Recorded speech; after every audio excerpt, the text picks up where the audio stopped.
दोस्तों नमस्कार। आशुतोष तुम यव घर दानी, आरती हरहु दीन जनु जानी। दोस्तों, आज हम आपके सामने शिव महापुराण का अध्याय 9 लेके आए हैं, प्रस्तुत करते हैं। यदि हमारा वीडियो आप तक पहुंचे, इसे पूरा देखिए और पसंद आए तो लाइक, सब्सक्राइब, शेयर ज़रूर करिएगा। और इस पावन कथा में आप अपना सहयोग प्रदान करिएगा। आपका सहयोग सिर्फ इतना ही है कि अपने दोस्तों मित्रों को शेयर करें। ये शिव महापुराण जितने भी प्राणी के कानों तक पहुँचेगा, उनका कल्याणकारी होगा, उनका कल्याण होगा। शिव महापुराण दिव्य है, भगवान शिव की कथा है। जितने भी प्राणी के कानों में ये एक एक वाक्य पहुँचेगा, वह वाक्य अपना प्रभाव अवश्य दिखाएगा। उस प्राणी का जीवन सफल होगा, रोग मुक्त होगा, खुशहाल जीवन होगा, समृद्धि अवश्य आएगी।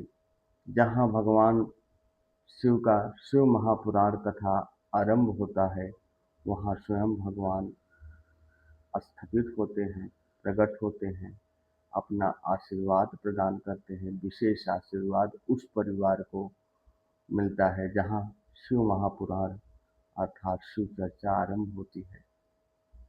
दोस्तों, आज हम आपको वही दिव्य कथा, वही शिव महापुराण सुनाने वाला हूँ और सुनाने जा रहा हूँ। यदि ये कथा आपके कानों तक पहुँचेगी, एक भी वाक्य आपके कानों तक पहुँचेगी, आपका जीवन सफल हो जाएगा।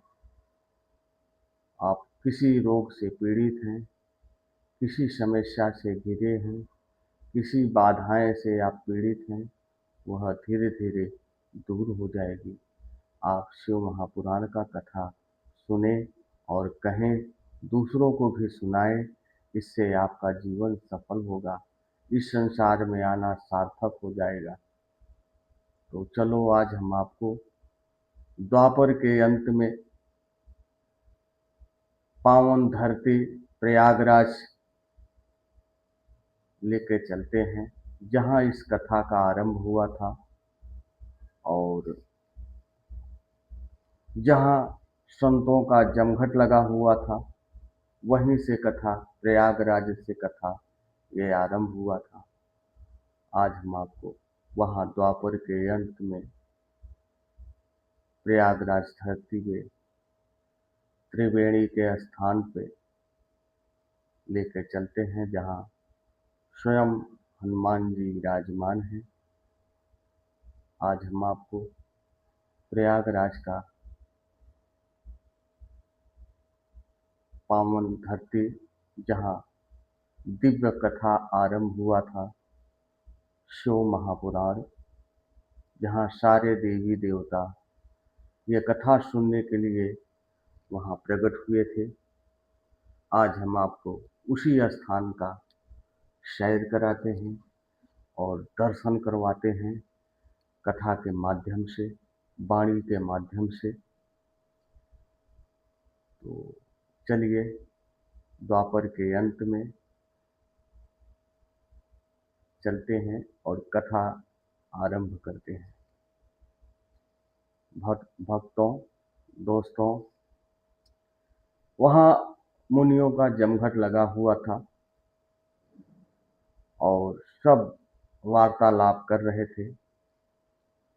श्री नंदिकेश्वर बोले, हे सनत कुमार, अब ब्रह्मा विष्णु हाथ जोड़े हुए शिव जी के अगल बगल में जा बैठे।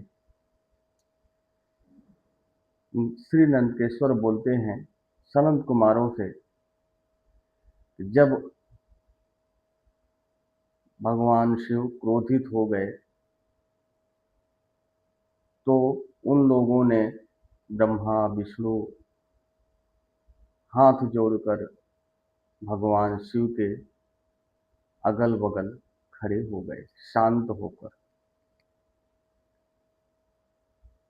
फिर उठकर पुरुष वस्तुओं से प्रकृति पुरुषार्थवाचक जैसे हार, नुपुर, केयर, करीट, मणि, कुंडल, यज्ञ सूत्र, उत्तरीय वस्त्र, माला, रेशमी वस्त्र, तांबूल, कपूर, चंदन, अगर लेप, सुगंधित दिव्य सुगंध आदि, धूप, दीप, क्षेत्र, छत, व्यंजन, ध्वजा, चमर और मन से अतीत वाणी द्वारा तथा और भी बहुत सी दिव्य वस्तुओं द्वारा उपहार प्रस्तुत कर ब्रह्मा और विष्णु जी ने शिव जी की पूजा की। शिव जी ने उन चढ़ाई हुई वस्तुओं को उठाकर सब में वितरित किया और परंपरा की रक्षा की। जितने भी दिव्य पूजा करने वाली सामग्री है वह सामग्री ब्रह्मा विष्णु जी ने भगवान शिव की चढ़ाकर पूजा की, अर्चना की, प्रार्थना की। उस सामग्री को भगवान शिव उठाए और जितने भी वहाँ गण थे सब में वितरित कर दिए और परंपरा की रक्षा की, मतलब प्रसाद के रूप में वितरित किया। जो परंपरा है प्रसाद बांटा जाता है, दिया जाता है, वही उसी परंपरा की रक्षा किया भगवान शिव ने। पुनः ब्रह्मा विष्णु जी पूजित शिव जी से प्रसन्न हो उनसे बोले, हे वस्त, ऐसे महान दिनों में तुम्हारा पूजा से मैं संतुष्ट हुआ। अतः यूं अब आज से यह दिन शिवरात्रि नाम से प्रसिद्ध एक बड़ा पवित्र दिन होगा। भगवान शिव प्रसन्न होकर ब्रह्मा विष्णु से बोले कि मैं आपके पूजन से प्रसन्न हूँ। आज का दिन त्रिलोक में प्रसिद्ध होगा शिवरात्रि के नाम से। एक पवित्र दिन होगा, पूरे साल का एक पवित्र दिन होगा ये शिवरात्रि।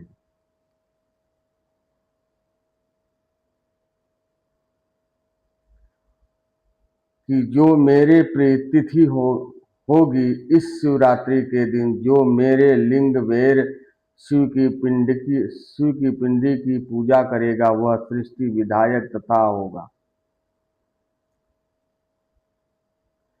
जो मेरे आज के दिन शिव महाशिवरात्रि पे जो शिव की पूजा करेगा, शिवलिंग की पूजा करेगा, वह सृष्टि विधायक तक होगा।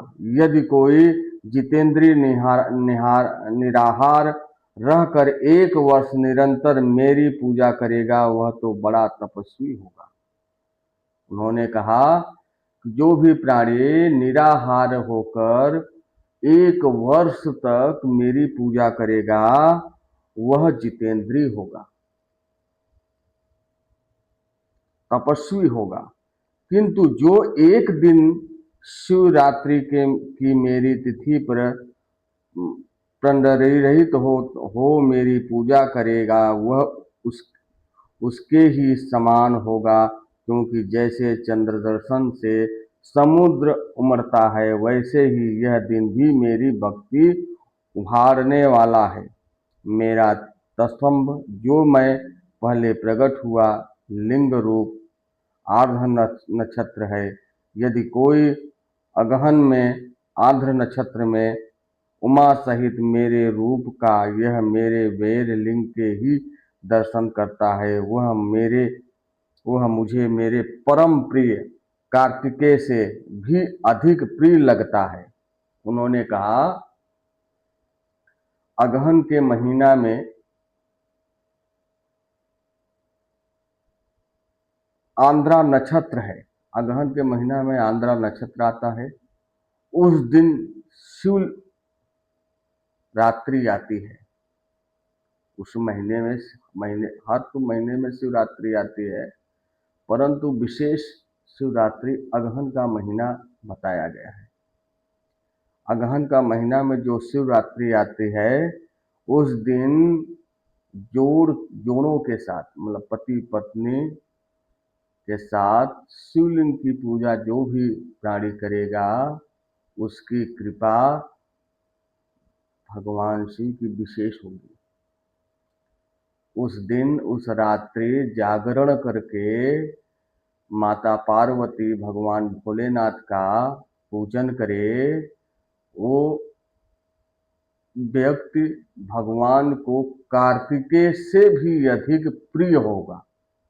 उनके पुत्र कार्तिकेय हैं, उनसे भी अधिक प्रिय होगा, ऐसा बताया गया है।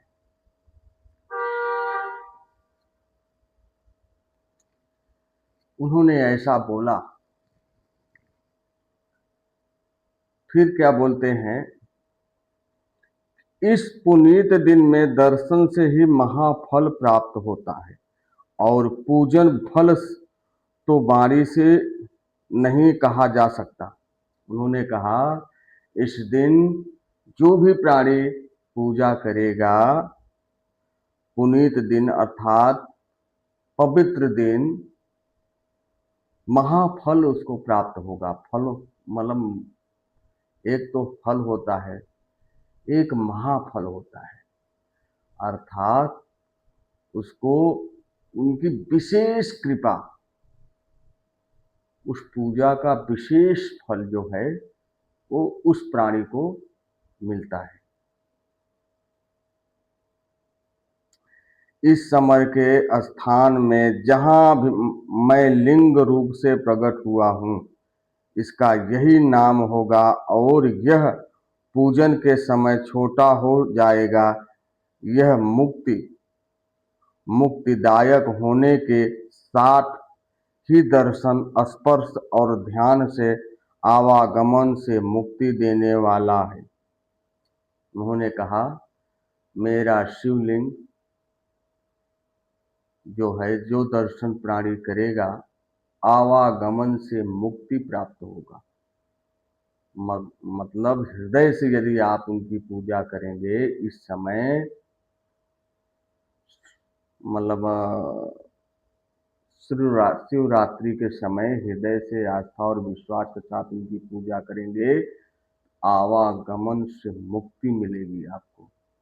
आपको मोक्ष प्राप्त होगा, भगवान शिव के चरणों में आपका स्थान होगा।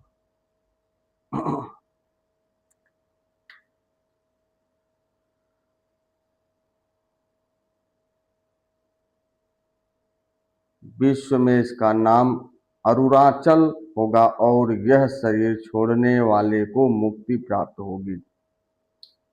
उन्होंने उस स्थान का अरुणाचल, जो आज अरुणाचल प्रदेश है, वहां पे उस समय अरुणाचल रखा और उनके दर्शन मात्र से मुक्ति प्राप्त होगी, ऐसा बताया है।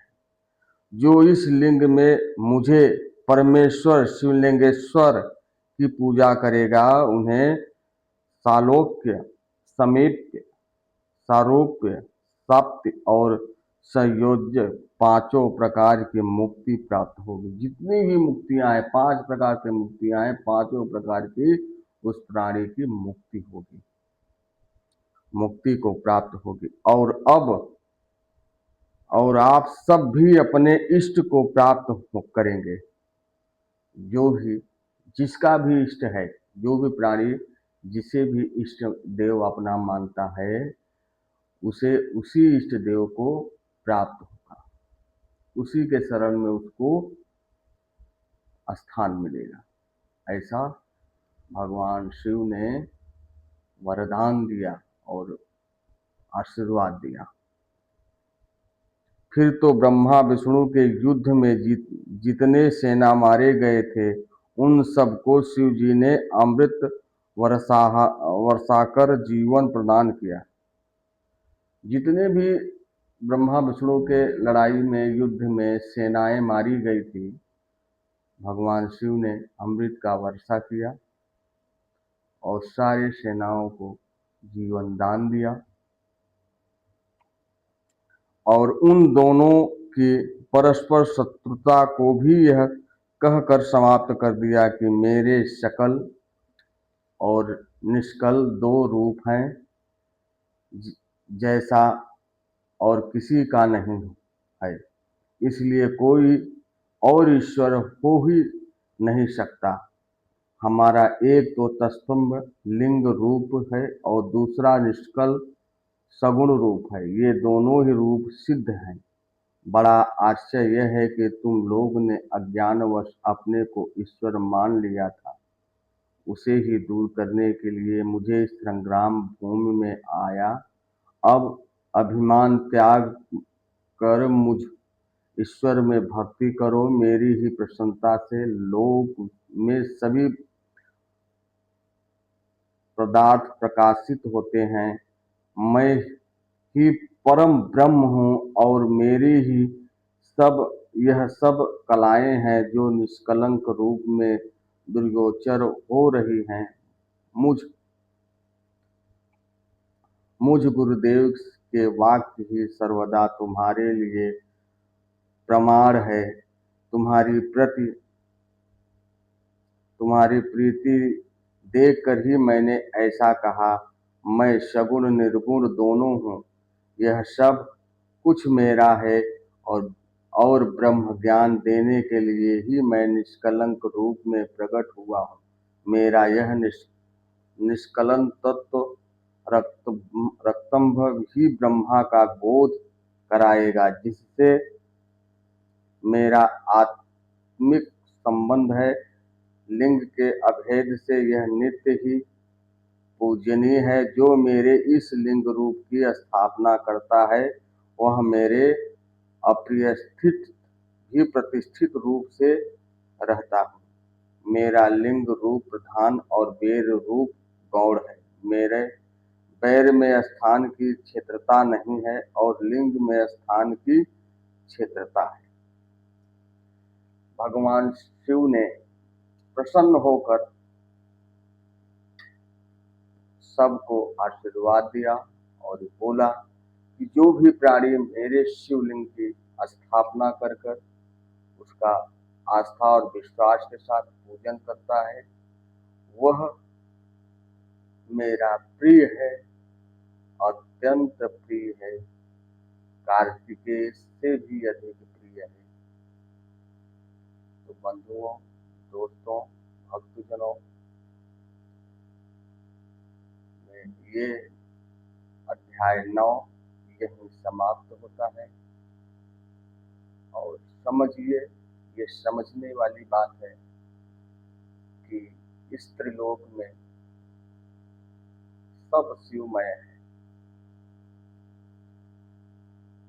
12 तीर्थ लोग करने जाते हैं, लेकिन वहां ही शिव की लिंग की ही दर्शन किया जाता है। शिव के अतिरिक्त इस त्रिलोक में कुछ भी नहीं, इस संसार में कुछ भी नहीं। सब कुछ उन्हीं में समाहित है। वही सब कुछ है। जो शिव की पूजा करता है, भगवान भोलेनाथ की पूजा करता है, जो भगवान भोलेनाथ को अपना गुरु इष्ट देव मानता है, वही इस संसार में सार्थक और प्रतिष्ठित व्यक्ति बनता है। गुरुर्ब्रह्मा गुरुर्विष्णु गुरुदेव महेश्वर, गुरु साक्षात् परम ब्रह्म, तस्मै श्री गुरुवे नमः। भगवान शिव से अधिक कुछ भी नहीं। उन्हें गुरु मानिए, उनकी पूजा करें, उनकी अर्चना करें, उनकी सेवा करें, क्योंकि सब शिवमय है। शिव के अतिरिक्त कुछ भी नहीं। इस संसार में हम आए हैं, खाली हाथ आए हैं और खाली हाथ जाएंगे। हमें ये जीवन मिला है सिर्फ शिव की गुणगान करने के लिए, भगवान की पूजा करने